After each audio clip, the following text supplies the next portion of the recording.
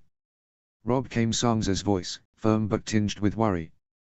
He turned, surprised to find his sister approaching him, her fur-lined cloak billowing in the wind, Tyrion Lannister beside her, his face set in a rare expression of solemnity.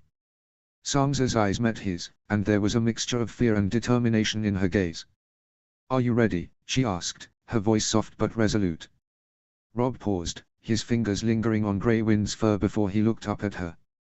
Sansa had been through so much, and yet here she stood, on the verge of battle, a part of him reluctant to let her face this horror. But there was no time to protect her from it. They were all in this together now. "As ready as any man can be," Robb replied, his voice low, carrying the weight of the night. "If anything happens to me, or Jon, on the field, you two have the command," Robb said, his voice steady but heavy with the weight of what he was about to face. He turned to walk away, but Sansa paused, looking over her shoulder as she began making her way toward the battlements. She flashed her brother one final smile, though it was strained, her eyes filled with a mixture of pride and fear. Tyrion stepped forward, his hand catching Robb's arm with a firm grip. "Good luck, Robb," he said quietly, his voice laced with the rare sincerity that came only in moments like this. "Try to survive, for all our sakes. I don't think your sister can bear any more heartbreak." Robb's gaze softened as he looked at Tyrion, a faint trace of a smile tugging at his lips, but it didn't quite reach his eyes. "I'll try," he said, his tone laced with the same mixture of resolve and uncertainty that hung in the air around them. "Just keep her safe." Tyrion gave a short nod, his expression grim but resolute, before he turned to follow Sansa, his small figure blending into the chaos of the courtyard. Robb watched them go, his heart a little heavier than before, then forced himself to focus on the battle ahead. There was no time for doubt now. As Robb turned back toward the gathering warriors, his gaze locked onto a familiar figure standing near the gate. Jon. His brother. His sword already strapped to his back, long claw gleaming under the dim torchlight. The moment their eyes met, a heavy silence fell between them, thick with the weight of what lay ahead. Neither of them spoke, words felt inadequate in the face of the coming storm. The battle was not only one for survival, it was one that would test the very marrow of their souls. And neither of them knew if they would walk away from it. Jon stepped forward first, breaking the silence, his voice steady, yet betraying the tension that tightened his every word. "We can't let this be the end of us."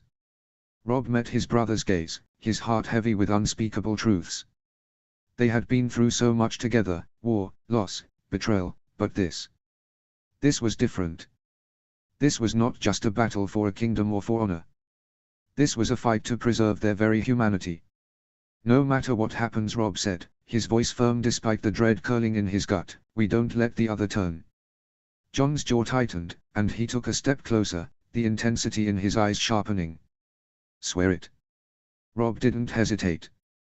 He stepped forward and gripped Jon's forearm with a force that sent a shiver of certainty down his spine. His words were a vow, a promise forged in the fire of battle and blood. "Swear it." The two brothers stood there, locked in that moment of quiet, unspoken understanding. A silent oath passed between them, one they both knew could be broken by the unforgiving tide of war. But it was a promise they would die trying to keep. If they fell, they would not rise again as whites. That, at least, was within their power to control. From the distance, the sounds of the battle grew louder, the screams of men mingling with the chilling shrieks of the dead. The air grew colder, filled with the stench of death, and Robb could feel his heart hammering in his chest, the seconds ticking by like an eternity. Jon drew Longclaw from its sheath, the steel singing as the blade caught the torchlight. It was a sound that reverberated through Robb's very bones, filling him with a renewed sense of purpose. Jon's face was set, his eyes hard as he turned toward the gate. "It's time." Robb's pulse quickened as he raised his own sword high, the steel flashing in the flickering light. His voice rang out, raw and unwavering, over the frantic preparations of the men. "For Winterfell." A chorus of voices answered, rising from the men around him, a roaring wave of defiance that surged through the courtyard.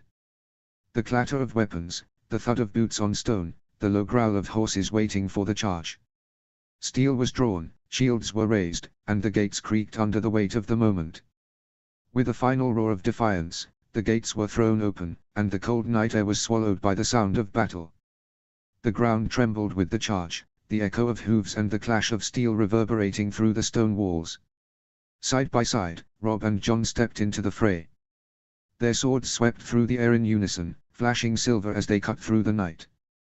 Together, they charged into the heart of the battle, brothers in arms, brothers in blood, with their fate uncertain. But in that moment, nothing else mattered.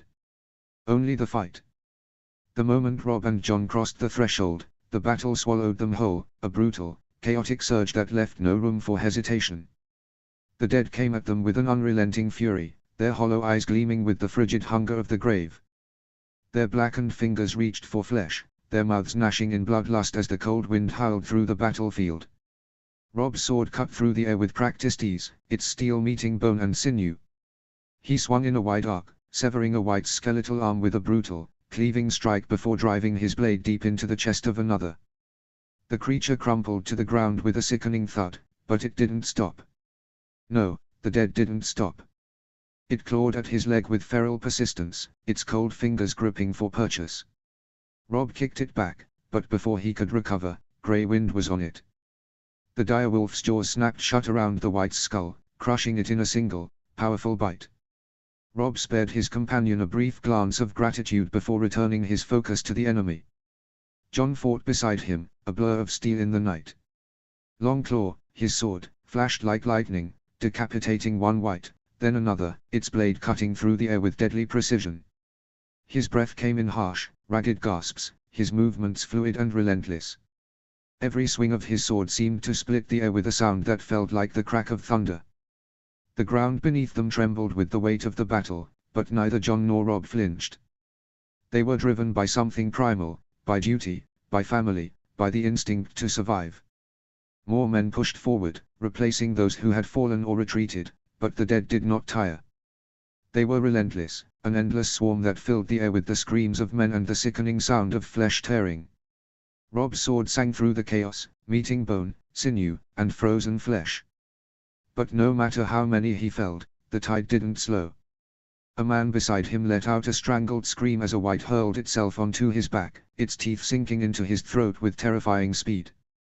Rob's sword arced through the air, severing both the white and the man in a single strike, ending the man's suffering before it could spread. Blood mixed with ice on the battlefield, painting the snow with death.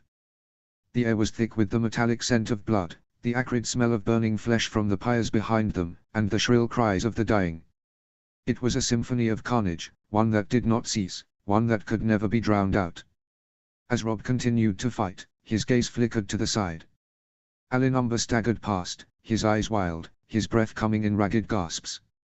He was heading back toward Winterfell, another man slung over his shoulder, blood dripping onto the snow like a trail of ruin. Rob gave him a brief nod, a silent acknowledgement of the sacrifice, before turning back to the battle.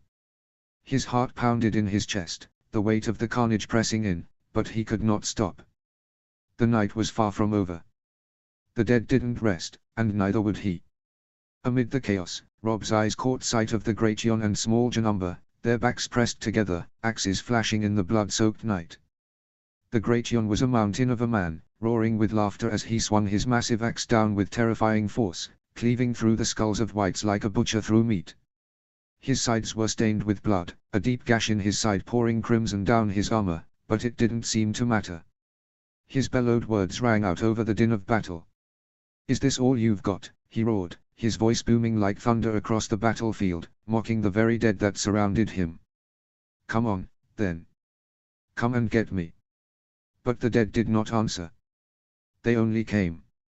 Wave after wave, they surged forward like a dark tide, no more human than the shadows that clawed at the edges of the firelight. The Great Jon's laughter faded as he swung again, his weapon tearing through white after white, but the relentless onslaught never ceased. Small Jon fought fiercely beside his father, his blade flashing like silver as it cleaved through the enemy. But his eyes never left the Great Jon. When the larger man staggered, a white latched onto his back, clawing and gnashing for his throat.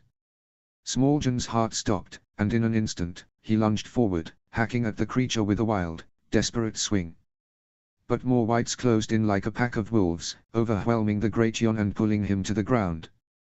The Great Jon's roar became a strangled gasp as the whites tore into him, dragging him beneath their monstrous weight. "No!" Small Jon cried, his voice cracking with fury and desperation. He hacked and slashed at the creatures, but it was no use. The dead were everywhere, and they dragged his father into the frozen mud. His final defiant laugh was swallowed by the mass of bodies. "No! Father!" Smalljan screamed, but his cries were lost in the cacophony of battle. With one last, futile strike, he, too, was consumed by the tide of whites. His body was swallowed by the dead, and his screams faded into the night. Robb barely had time to register their fall before another wave of whites descended upon him. The ground beneath him seemed to shift, alive with the unholy push of the enemy. He gritted his teeth, raising his sword high, and swung with all the strength he could muster. His blade cut through the whites with merciless precision, the steel ringing with each strike, but there was no time to mourn. No time to feel the weight of the loss. Only time to fight, and fight he did, his heart heavy with the knowledge that for every white that fell, 1,000 more would take its place. And so they fought, surrounded by darkness, the blood of friends and foes alike staining the snow beneath their feet. A sudden crack in the defense sent a surge of whites crashing through, a tidal wave of death that poured into their ranks. The air seemed to freeze as the dead surged forward, their hollow eyes gleaming in the torchlight, their claws reaching for flesh. Robb turned just in time to see Harry Karstark, sword in hand, cutting through the tide of whites with brutal precision. His blade cleaved through decayed flesh, hacking off limbs and severing heads in a single, fluid motion. Without thinking, Robb ran to his side, his sword already in motion. He struck down a white that was about to lunge at Harry's back, the creature's twisted face twisting in agony as it crumpled to the snow. The clash of steel, the sickening squelch of flesh, and the eerie howls of the dead were all that filled Robb's ears now. He barely heard Harry's voice over the storm of chaos, but he could read the fear in his friend's eyes. "They are breaking through!" Harry shouted, his voice hoarse and barely audible above the roars of battle. Robb's heart clenched as he nodded grimly. They had to hold, they had to keep the line intact, or all was lost. His blade flashed through the air, cleaving through the enemy in front of him. Together, Robb and Harry fought shoulder to shoulder, moving as one in perfect rhythm, the deadly dance of war. For a fleeting moment, it seemed as though they might be able to hold the line, to stem the tide of the dead that pressed upon them. But then, the moment shattered. A white, faster than Robb anticipated, lunged from behind, its bony fingers digging into Harry's armor with terrifying strength. It dragged him back, and Harry snarled in defiance, wrenching himself free, his sword slicing through the creature's neck with a savage cry. Robb surged forward, his heart pounding in his chest, trying to reach Harry, but the dead moved faster than he could. The whites clawed and tore at him, their icy grip like chains, keeping him from reaching his friend. Harry's breath came in ragged gasps as another white latched onto him, pulling him back. His sword continued to swing, slashing through the dead, but it was too much. The whites were everywhere now, dragging him down into the snow, their bony hands pulling at his limbs, sinking into the snow like a tide of decay. "Go!" Harry gasped, blood bubbling from his lips, his voice barely audible above the storm of battle. "Hold the line!" Robb's chest clenched as he fought with all his might to clear the whites from his friend, his sword flashing through the air with desperate, furious slashes. But it was too late. The whites overpowered Harry, their numbers too great. With one final, agonized cry, Harry disappeared beneath the writhing mass of corpses, his sword still gripped in his hand, swinging wildly before being lost in the chaos. Robb's heart was a furnace of rage and sorrow, but he couldn't stop. He could only fight, could only push forward as the battle raged around him. His blade cleaved through another white's skull with a sickening crunch, but it was hollow. Empty. Harry was gone. The minutes that followed were a blur, the ground beneath Robb's boots slick with blood and snow. He moved like an automaton, his body acting without thought, his mind locked in the terrible present. And then, as the tide of battle pressed on, Robb saw it. Among the ranks of the reanimated dead, there was a face that should not have been there. Harry. His body was now one of them, twisted and unnatural, his once clear eyes vacant and empty. His face was still recognizable, frozen in a haunting mask of death, his mouth stretched into a silent scream. Robb's stomach twisted with a violent rush of nausea, but he couldn't stop. The rage was too much, the grief too great. He swung his sword again, cutting through the reanimated form of his friend, the white that had once been Harry. It fell to the ground with a sickening thud, its head rolling away like a discarded doll. The battle had become a blur of blood and chaos, the ground before him a writhing sea of steel and death. The dead pushed harder, forcing the living back step by step, their icy claws scraping against steel, their numbers unrelenting. For every white that fell, another took its place, rising from the blood-soaked ground like a nightmare-given form. Rob drove his sword through the skull of a white, twisting as he yanked it free. He barely had time to catch his breath before another lunged at him. But something beyond the carnage caught his eye, a flicker of movement amidst the confusion, something deliberate, something human. On the far side of the outer bailey, Ramsay Bolton stood in the shifting torchlight, his dagger buried deep in his father's gut. For a heartbeat, time seemed to slow. Roose Bolton's face was frozen in a moment of shock, his cold, calculating eyes wide with disbelief. His lips parted, but no sound came. His hands clutched at Ramsay's arm as though trying to pry the blade free, but his strength was already fading. Ramsay leaned in close, his voice a low whisper only his father could hear. "You were dead the minute you brought her home." Then, with a cruel twist of the blade, he wrenched the dagger free, letting Roose crumple to the frozen earth. The Lord of the Dread Fort barely had time to bleed. Before he could so much as draw another breath, the dead swarmed him. They descended like starving wolves, tearing into his flesh with jagged nails and broken teeth. His body was lost beneath the writhing mass, his muffled screams swallowed by the howling wind. Rob had seen men die 1,000 different ways, but this was something else. His blood ran cold. Roose Bolton, one of the most ruthless and calculating men in the North, betrayed by his own son, not for survival, not in self-defense, but in cold, opportunistic murder. Ramsay turned, locking eyes with Rob across the battlefield. And then, as if sensing his moment of reckoning, he straightened, his face shifting into an expression of practiced shock. He turned. Ramsay shouted, his voice cutting through the chaos. His wild eyes darted toward Rob, feigning urgency. "I tried to save him, but he turned." Rob barely registered the words. He could still see it, Roose, clutching at Ramsay's wrist, still alive, still human. He wasn't sure what sickened him more, the murder itself, or the sheer audacity of Ramsay's lie. And yet, in the madness of the battle, who would question it? Who would even care? There was no time to confront him. The dead were still advancing, surging through the outer defenses, threatening to spill into the heart of Winterfell itself. If Rob wanted to avenge the betrayal, he would have to survive first. But he had seen it. And if he lived through this night, so help him, he would make Ramsay pay.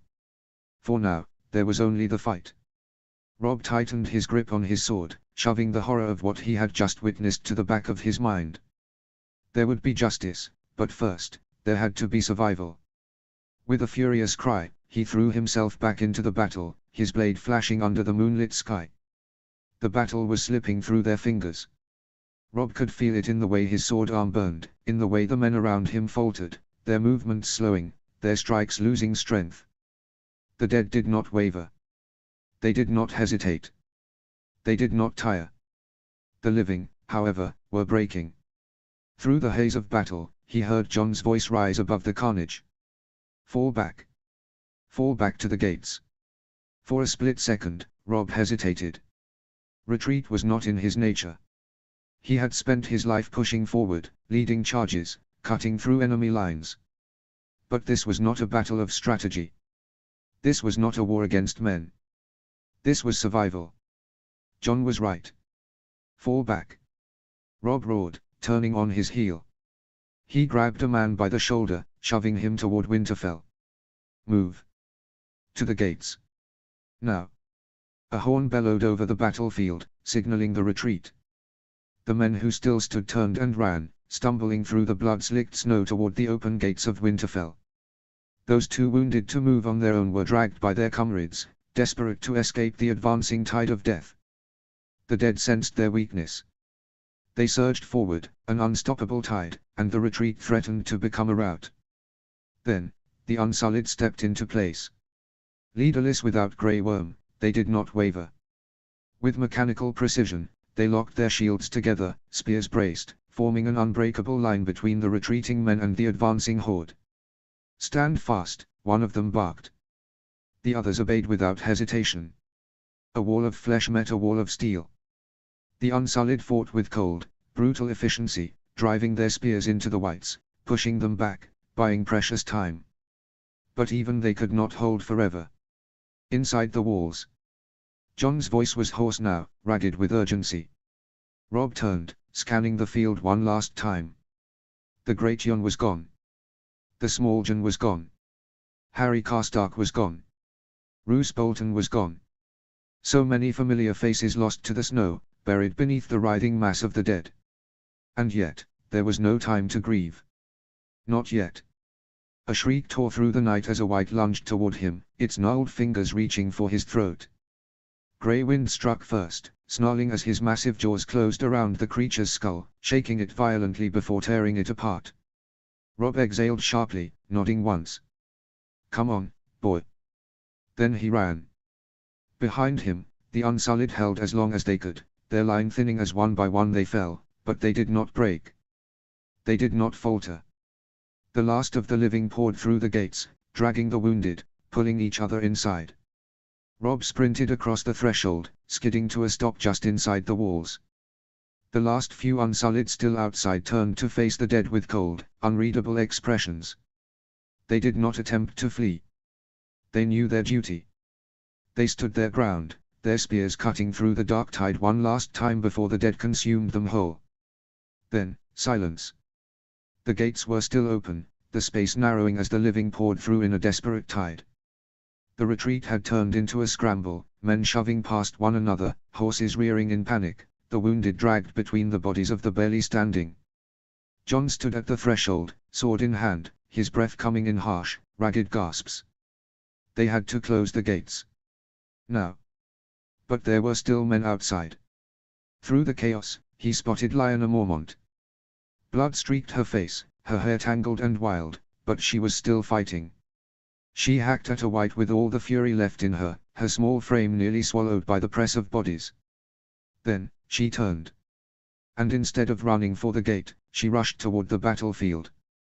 Robb's heart slammed against his ribs. He watched as Jon surged forward, grabbing her arm just as she tried to push past him. "Let me go," she snarled, twisting, her grip still tight on her sword. Jon didn't loosen his hold. "Get inside." "No. My men are still out there." She wrenched against him, her face flushed with anger, but Jon only tightened his grip. "They're gone, Lyanna." His voice was steel and sorrow. "We have to shut the gates." She faltered. Just for a second. The truth of it hit her like a blade to the gut. Then the howls of the dead rose behind them. Robb turned his head and saw them, dozens of whites closing in, tearing through the last of the stragglers, clawing over fallen bodies. They had no choice. Jon turned to the men at the gate. "Close it." "No." Lyanna screamed, still struggling against him, but the heavy iron doors were already groaning shut. The last few men outside ran for their lives, screaming for the gate to stay open. They would never make it. Jon didn't let go of Lyanna, even as she went still in his grasp, her breath coming in short, broken gasps. The gates slammed shut. The screams outside turned into shrieks of agony, then faded into nothing. The silence that followed was unbearable. Chapter 72, Sansa 7. Chapter text. Sansa 7. Sansa stood atop the battlements of Winterfell, the bitter wind tearing at her hair, her cloak whipping around her as she watched the battle unfold beneath her. The sky was dark, the moon veiled behind thick, swirling clouds, and the only true light came from the flickering torches and the great pyres burning in the courtyard below. Fire and ice, locked in endless war. She had never truly seen a battle before, not like this. She had glimpsed violence in King's Landing, watched from a safe distance as the Battle of the Blackwater raged beyond the walls of the Red Keep. But she had been a child then, a girl too naive to understand what war truly meant. She had clung to Roslyn that night, drawing strength from the older girl as they had knelt together in Maegor's holdfast, whispering prayers to the mother, to the maiden, to any god who would listen. But she was no child now. She was no warrior, no commander, but she knew her home better than anyone. She knew which walls could hold, which spaces would become traps if the dead broke through. If they did not hold Winterfell, there would be nowhere else to run. Her gaze swept the battlefield, searching for familiar figures in the chaos. Jon and Robb were still out there, their blades flashing as they cut through the dead, fighting side by side as they had in childhood. She had not seen Arya since the battle had begun. Her sister had been among the first wave of fighters, but when the retreat was called for the second wave of fighters to take over, Arya had not made it back inside. Sansa swallowed hard, forcing herself not to think the worst. The battle below was a storm of steel and flesh, blood and ice. She saw men she had known all her life fall, their bodies swallowed by the tide of whites. Faces she had known as a girl, now twisted in agony as death claimed them. Then she saw Harry Karstark. She saw him fighting, saw him pushed back, saw the moment when the dead overwhelmed him. He struggled, his sword still swinging even as they dragged him down. His mouth opened in a final, desperate gasp before the swarm consumed him. Sansa sucked in a sharp breath, her hands curling into fists against the stone. Without thinking, she reached out, grabbing the first thing she could, Tyrion's arm. He had been standing just behind her, silent, watching, ever present. He said nothing, asked no questions, only covered her hand with his own. His fingers moved gently, tracing slow circles over her knuckles, grounding her. She did not speak. She could not. But she did not pull away. Tyrion's hand remained steady atop hers, a quiet, wordless comfort in the chaos. The battle raged below, a maelstrom of steel and death, but for a moment, all she could hear was the ragged sound of her own breath, the relentless pounding of her heart. Then, a roar cut through the din. It was distant, but unmistakable. A voice carried over the battlefield, hoarse and desperate, raw with command. Jon. She couldn't hear the words, not at first, but then another cry followed, clearer this time. Retreat. Fall back. Sansa felt her breath hitch in her throat. They were losing. She had known it was coming. But hearing it, hearing Jon call for retreat, hearing the raw urgency in his voice, made it real in a way she had not yet allowed herself to believe. For a heartbeat, she was frozen. Then her body moved before she could think. Sound the horn. Call them back. Her voice rang out over the walls, strong and steady despite the fear twisting in her gut. The men atop the battlements did not hesitate.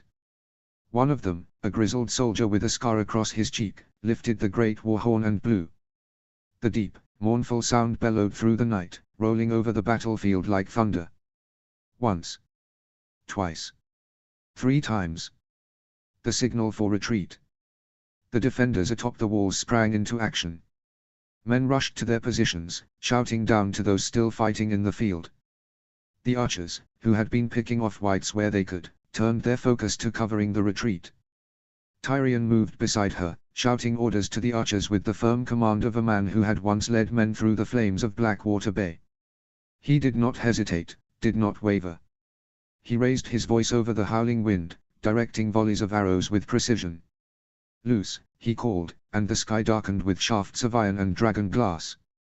The archers worked tirelessly, cutting down the dead where they could, creating a path for the living to escape. Below, the men still outside fought to reach the gates, their desperate cries filling the air as they scrambled back toward the last stronghold of the living. Sansa watched as dozens, maybe hundreds, ran for their lives. Some stumbled, others were dragged back by clawing hands, their screams lost in the night. The whites came faster now, a relentless tide of death, and the living were running out of time. Jon was still out there. Robb was still out there. She clutched the cold stone of the battlements, fingers digging in as if she could somehow will them to move faster. The gates had to stay open long enough for them to make it back. But if they stayed open too long, the dead would pour inside. She glanced at Tyrion. He was watching her, reading the unspoken fear on her face. His expression was grim, but his voice was steady. "They'll make it," he said. She nodded, though she wasn't sure she believed it. "Close the gates." The order rang out, loud and desperate.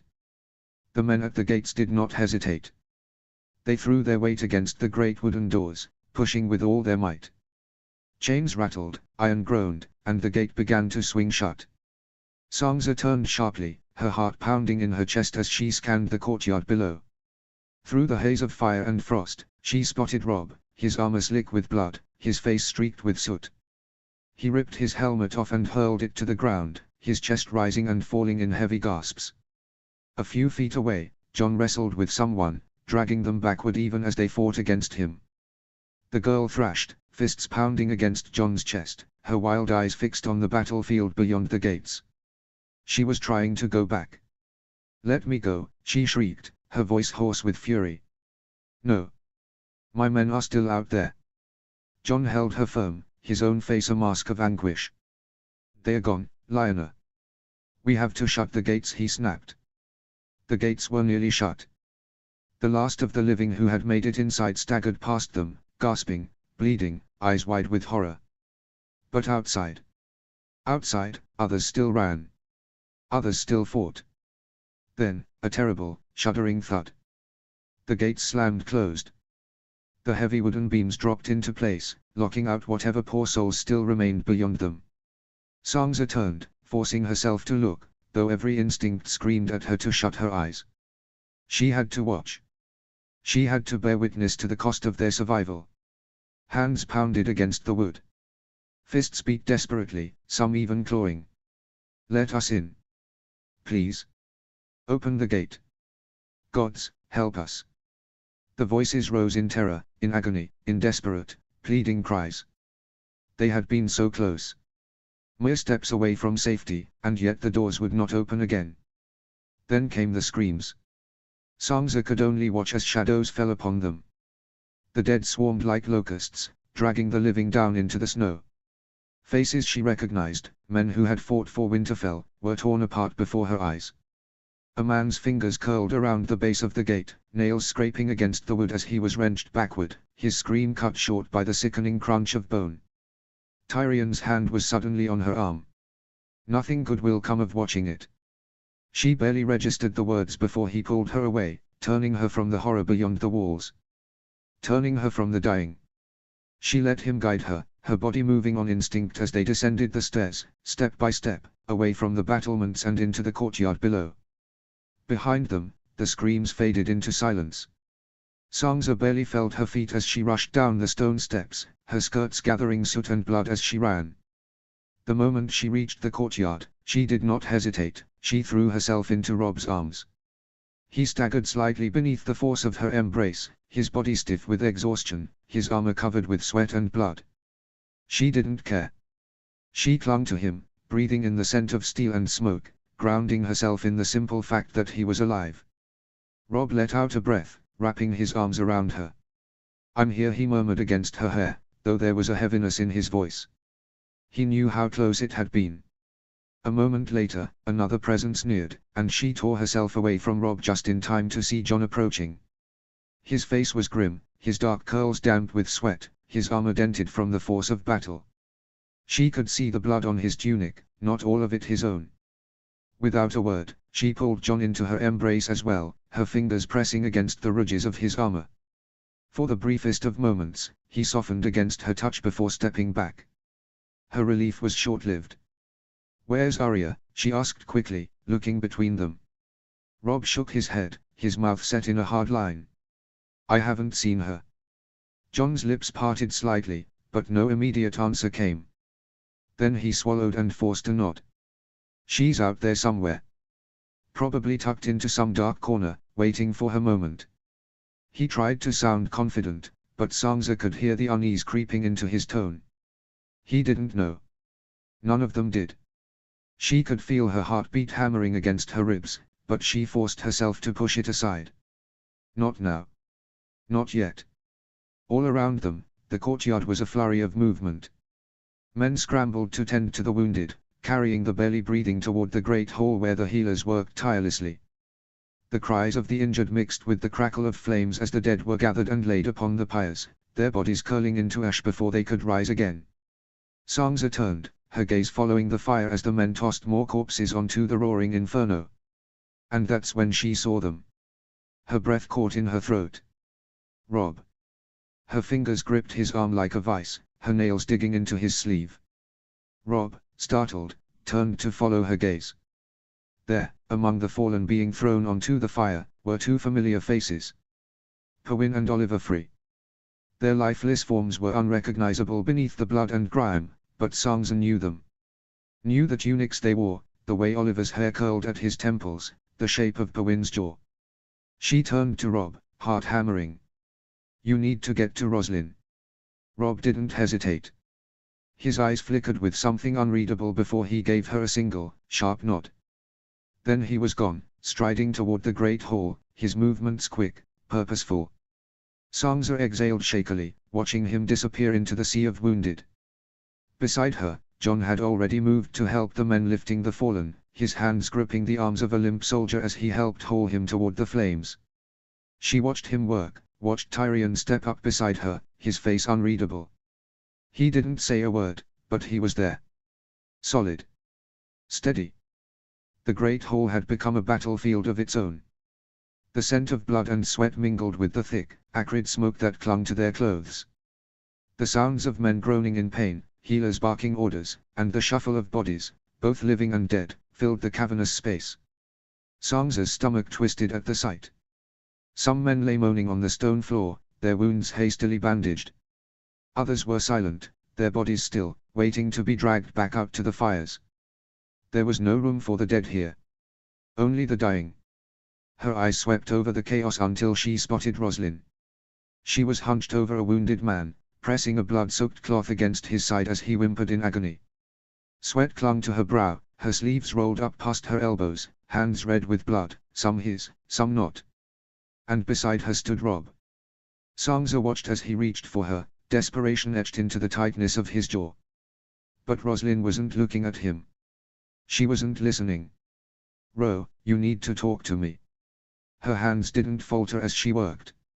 I can't talk, there's too much to do. There was a clipped sharpness to her voice, a frantic edge that sent a ripple of concern through Sangza's chest. Rob didn't back down.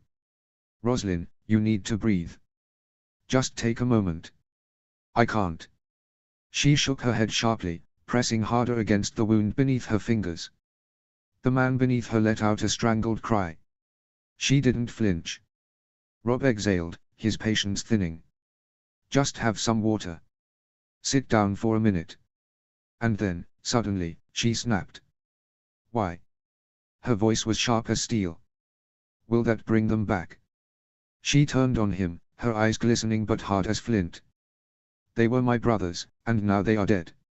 Her breath came short and quick, but she kept going, the words tumbling from her lips, filled with something raw. I'm not special because I lost family today. Do you know how many brothers died today? How many fathers, how many sons? Do you think my grief is more important than theirs? A moment of stunned silence followed. Sangza felt her throat tighten as she watched the emotions flicker across Rob's face. Guilt. Hurt. Understanding. Roslyn turned away before he could say anything, already reaching for another wounded soldier. Her hands were shaking, but she didn't stop. She couldn't. Sangza stepped forward, resting a gentle hand on Rob's arm. He didn't move, his shoulders tense beneath her touch. She doesn't mean it, Sangza murmured softly. Rob let out a slow breath, his eyes never leaving his wife. I know. But that didn't make it hurt any less. Sangza's eyes scanned the chaotic room, searching for familiar faces among the sea of blood, sweat, and exhaustion. The air was thick with the pungent smell of iron and fire, the cries of the wounded punctuating the already unbearable tension that hung over Winterfell. She needed to find her family, needed to know they were still standing, still breathing. Her gaze landed on a familiar figure in the far corner. It was Arya, crouched beside Alan Umber, her hands pressed to his face, holding a cloth soaked in water and blood. The quiet urgency in her movements tugged at Sangza's heart. She didn't hesitate. She hurried toward them, her heart lifting slightly at the sight of Arya's familiar figure in the midst of the madness. John was right about you being hidden in a corner somewhere, Sangza said, her voice soft, even with the weight of everything around them. As she approached, Arya glanced up, her face grim but relieved to see her sister. She pulled the cloth away from Alan's blooded face with a practiced hand, revealing the terrible wound that marred his features. Sangza's stomach twisted as she took in the sight of the gash that now marked Alan's face. Where his left eye had once been, there was only a deep, raw wound, the skin around it swollen and discolored, a jagged cut running down his face like a dark river of destruction. Blood oozed from the wound, staining the cloth and dripping onto his shirt, where it had already soaked through. He had lost so much. By the gods, Alin. Sansa's voice trembled with disbelief as she stepped closer, her eyes wide as she studied the horrific injury. She reached a hand out, but hesitated, unsure whether she should touch him. Alin's eye, his left eye, was gone. There was nothing left of it but a gaping, mangled wound, the damage beyond anything Sansa had ever seen. Her chest tightened at the sight, and her heart clenched with pity for both of them. How had this happened? How had he managed to survive such a blow? "I'm fine," Alin rasped, his voice strained, but there was a hardness to his tone that made Sansa hesitate. He was trying to brush it off, to hide the pain. But the blooded bandages around his side, the way he leaned heavily against the wall for support, told a different story. His attempt at reassurance fell flat. With a weak smile, Alin turned his head toward Arya, his expression softening. "Your sister saved me," he said, his voice filled with admiration. "My beautiful warrior wife." Sansa caught the flicker of warmth in his eyes as he spoke, and for a brief moment, it felt like the world outside of Winterfell paused, just for a heartbeat. Arya, however, didn't acknowledge his words. She didn't smile, didn't even look up as she continued to clean the deep gash on his face with practiced efficiency. Her focus was absolute, her brow furrowed as she carefully worked to staunch the blood. It was as if Alin's words had no effect on her, or maybe, Sansa thought with a quiet pang, it was that Arya had simply learned not to let affection interrupt the task at hand. Alin was helping the injured men back to the keep when a white caught him with a dagger, Arya said after a beat, not looking up. "All I did was get him free." Her words were quick, as though she didn't want to linger on it too long. She continued to clean his wound with a steady hand, no hesitation, no emotion in her voice. "And besides, he was on the field when he shouldn't have been. He was in the first wave, and didn't fall back when he was supposed to. And why were you on the field to help me, wife?" Alin chuckled, wincing slightly from the pain but determined to keep his spirits up. "You were part of the first wave too, weren't you?" Arya didn't reply at first, but Sansa caught the faintest trace of a smile tugging at the corner of her sister's lips. It was small, but there. For a moment, she could see the softness in Arya, the side of her that had only just begun to show affection for the man she had once seemed so reluctant to call her husband. It was subtle, but it was there. And Sansa felt a strange sense of relief, knowing that despite everything, they had something to hold on to, even if only for this brief moment. But then Arya shifted her focus back to the wound, and her tone turned practical once more.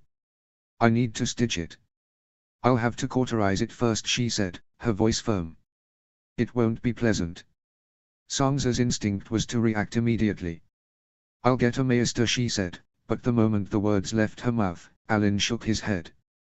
"There's no time," Alin replied, his voice raspy but still carrying that stubborn edge. "And besides, leave them with those that are dying." "You need milk of the poppy," Sansa insisted, her hands trembling slightly as she tried to comfort him. "The pain. Haven't you heard?" Alin interrupted, his lips curling into a grin despite the strain of the injury. "I'm a lord now. Lord Umber." He paused, a glint of humor flickering in his eye. "Umbers don't need pain relief. As long as I have Lady Umber here to look after me," he said, pulling Arya close and wrapping his arm around her waist, "I'll be just fine." Sansa stared at the two of them for a moment, unsure whether to feel comforted or unsettled by Alin's high spirits. He had just lost an eye. He had just lost his father. His brother. And yet, here he was, making jokes as if life were somehow worth celebrating in the face of all that death. Sansa couldn't reconcile it. But maybe, she thought, that was what life was now. A game of surviving for the next moment, even if it meant burying the pain and pretending that everything was fine. Alin's wounded grin only deepened as he met her gaze, as if to say that maybe, just maybe, the only way forward was to keep fighting, to hold on to whatever joy they could grasp, even when everything seemed to be slipping through their fingers. Sansa's heart ached as she watched them, the fragility of life so painfully apparent. But perhaps, in that fleeting exchange, she could find something worth holding on to, too. Something like hope. Or at the very least,